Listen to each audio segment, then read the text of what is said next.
Hola, ¿se escucha? Hola, hola. ¿Se escucha bien, no? Hola, ¿qué tal? Yo soy Mendoza Chesini Martín, residente del Hospital Británico, y voy a presentar un Ateneo acerca de parvovirus B19. ¿Se escucha bien? Hola, hola. ¿Ahí? Bueno, el Ateneo va a consistir en la descripción de las características generales, la epidemiología, la patogenia, cuadros clínicos asociados, la historia natural del virus, su respuesta inmunitaria, o mejor dicho, la del huésped. ¿No? ¿No se escucha? Pero me parece ahí, mucho más cerca, ¿no? Ahí está. Eh, bueno, estaba describiendo de lo que iba a tratar el Ateneo, de las características generales, de la epidemiología, la patogenia, eh, los cuadros clínicos asociados, la historia natural, la respuesta inmunitaria, el diagnóstico, el tratamiento y, para finalizar, la descripción de un caso clínico.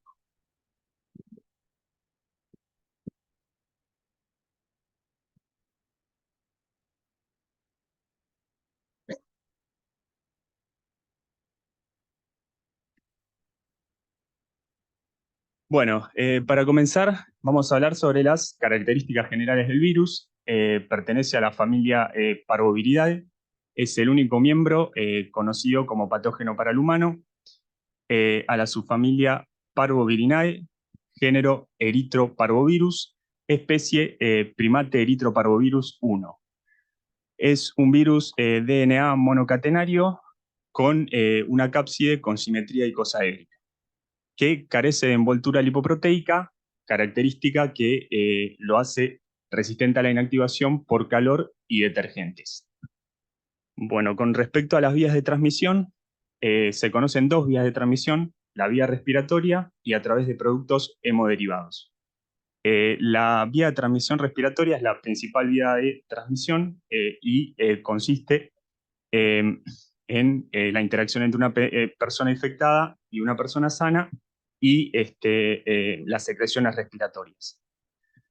Con respecto a los productos hemoderivados, eh, esta vía es poco frecuente debido a que el donante debe tener, al momento de realizar la donación de sangre, elevados títulos de viremia, lo cual suele ser poco frecuente.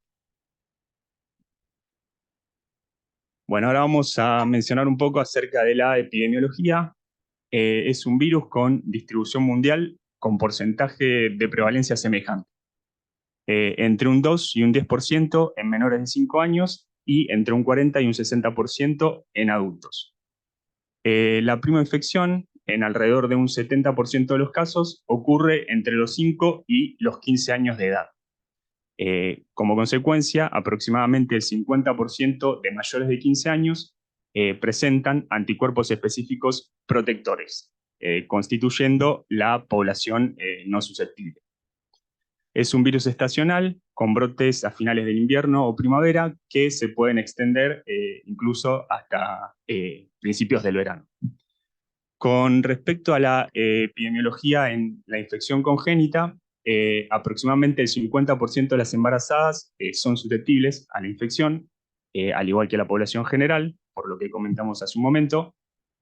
La incidencia de infección durante la gestación se encuentra entre un 1 y un 2%, en tanto la tasa de transmisión vertical se encuentra en aproximadamente un 30%. Y la incidencia de pérdida fetal, que sería la consecuencia más grave, en aproximadamente entre 2 y 9%.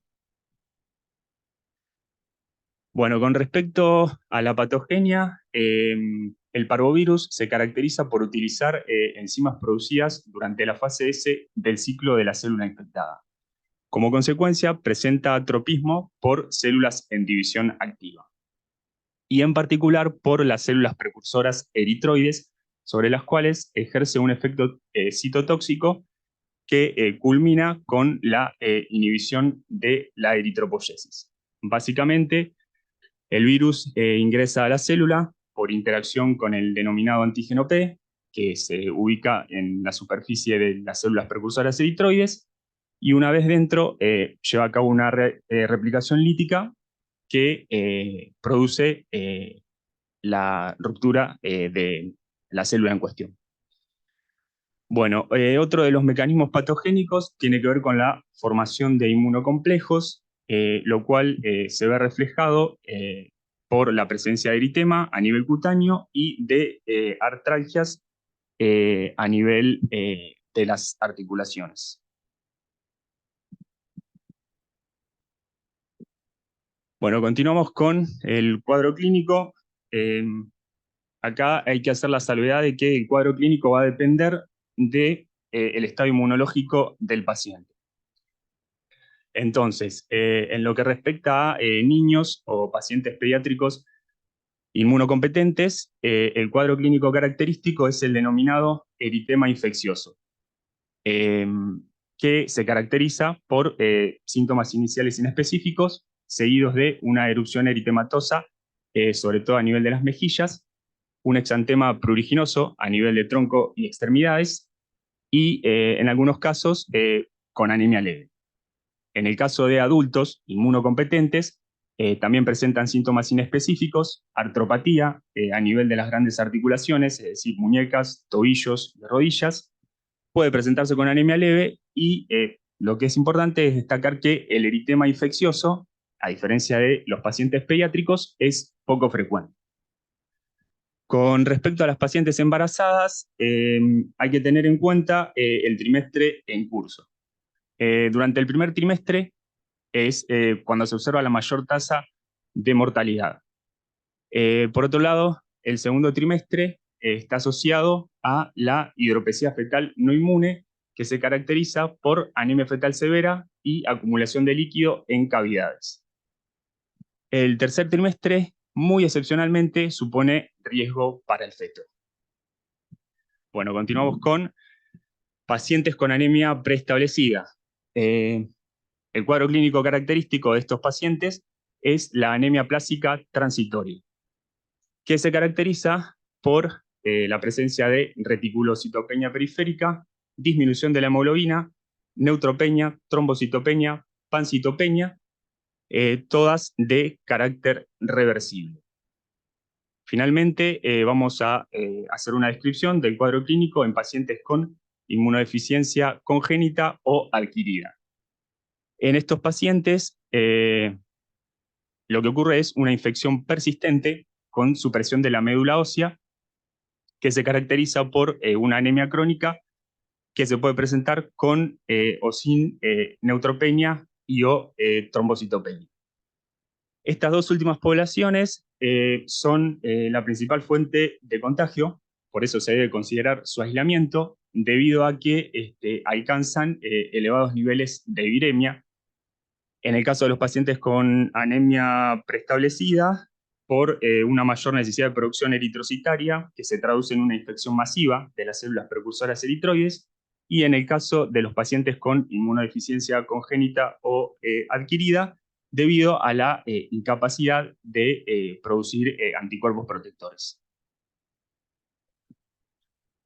Bueno, en esta diapositiva se puede ver un paciente pediátrico infectado por parvovirus B19 con característico eritema a nivel de las mejillas, un frotis y un feto también infectado por el virus con el característico exantema. Bueno, con respecto al perfil serológico, podemos decir que las inmunoglobulinas de tipo M aparecen una semana después de la infección y alcanzan un pico a los 14 días, manteniéndose detectables hasta los 4 meses. Con respecto a las inmunoglobulinas de tipo G, aparecen 2 semanas después de la infección y se mantienen detectables de por vida. Son inmunoglobulinas de tipo G neutralizantes, por lo que ejercen una función protectora que va a impedir que el paciente se reinfecte. Bueno, en esta diapositiva lo que vemos es una gráfica, más o menos con lo que acabamos de describir, en donde además se ve que los síntomas inespecíficos, como fiebre, cefalea, semialgia, consisten con el pico de viremia, En tanto, la erupción y las artralgias coinciden con la aparición de las inmunoglobulinas de tipo G. Bueno, acá falló la diapositiva.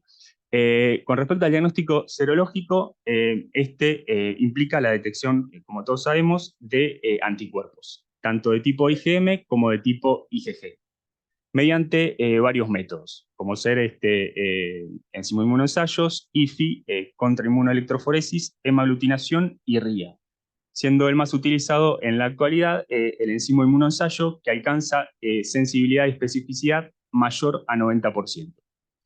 Y con la particularidad de que utiliza como antígenos dos proteínas estructurales obtenidas por métodos recombinantes, que son las denominadas BP1 y BP2. Bueno, con respecto a la detección directa, implica, como ya sabemos, la detección de carga viral, en este caso de DNA viral, por el método de PCR. La detección directa va a ser útil en pacientes con deficiencia en la producción de anticuerpos, como por ejemplo pacientes VIH positivo o incluso en los fetos, y en pacientes de alto riesgo en los que los síntomas pueden aparecer antes de la aparición de los anticuerpos. Bueno, con el tratamiento, al igual que con el cuadro clínico, hay que hacer la salvedad de tener en cuenta el estado inmunológico del paciente. En pacientes inmunocompetentes, por lo general, la infección resuelve sola, sin inconvenientes. Se puede llegar a realizar un tratamiento sintomático solo en algunas ocasiones, en el caso, por ejemplo, de que el paciente sufra de una artralgia severa, se lo puede medicar con algún analgésico, como por ejemplo ibuprofeno. Con respecto a los pacientes con afectación fetal grave, lo aconsejado es la transfusión intrauterina y la administración de inmunoglobulinas.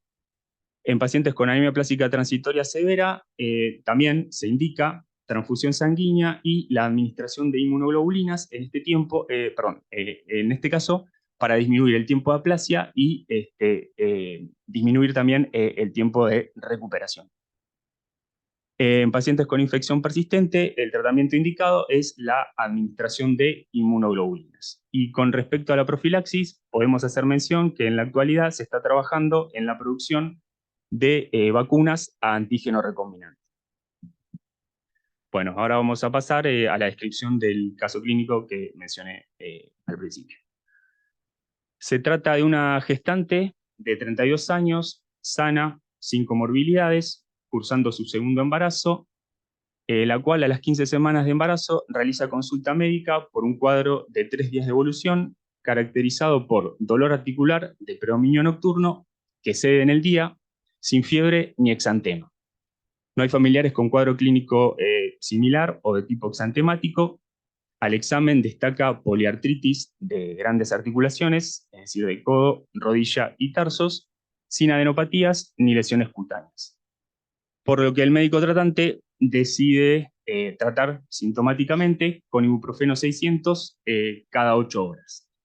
El cuadro clínico cede en intensidad a los 3 días hasta desaparecer por completo al cabo de aproximadamente una semana.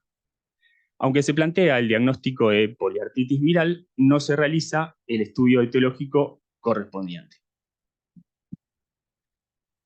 Bueno, la paciente regresa a la consulta médica para realizarse una ecografía de rutina a las 22 semanas, es decir, 7 semanas después, y lo que se descubre en las ecografías es la presencia de un feto hidrópico, con las características del feto hidrópico, es decir, presencia de edema, ascitis, derrame pericárdico y además una anemia fetal severa con un hematocrito de 4,7%. Bueno, ante la situación, los médicos por fin deciden llevar a cabo la determinación de inmunoglobulinas para parvovirus con un resultado positivo. Teniendo en cuenta la clínica y el resultado de la determinación de las inmunoglobulinas para parvovirus, el diagnóstico es hidrops fetal secundario a infección por parvovirus B19. El tratamiento consistió en la transfusión intrauterina vascular. El paciente logra alcanzar rangos normales de hematocrito y progresivamente desaparece el edema, la ascitis y el derrame pericárdico. Bueno, a las 37 semanas se asiste a parto vaginal de inicio espontáneo sin incidentes. El recién nacido pesa 2 kilos 945 gramos y presenta un examen físico general normal. Se monitorea frecuencia cardíaca y respiratoria, temperatura y saturación de oxígeno. Se controla hematocrito y glucemia a las 2 horas de vida con un resultado normal. El paciente evoluciona asintomático, por lo que se envía con su madre con medidas generales y lactancia materna exclusiva.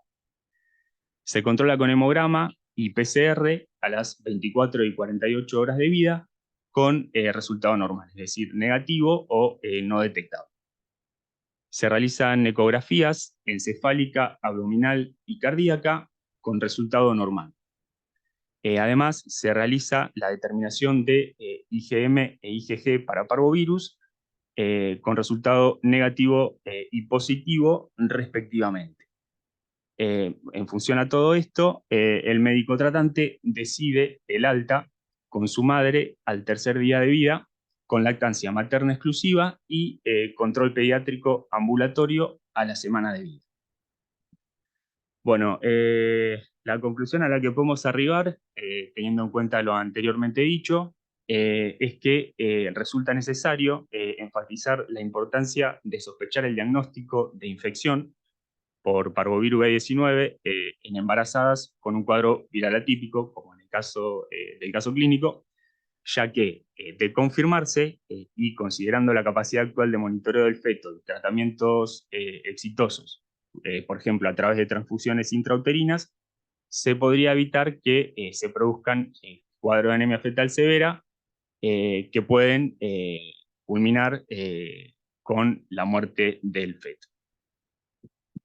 Bueno, acá dejo la bibliografía que utilicé para realizar el Ateneo, el link al caso clínico y diversos links a materiales complementarios. Y eso es todo, les agradezco por su atención.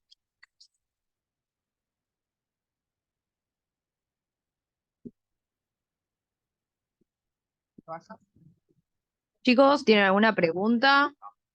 No te vayas. No, no me voy.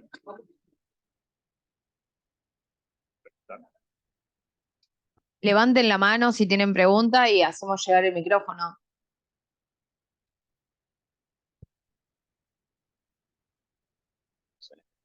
Bueno, gracias.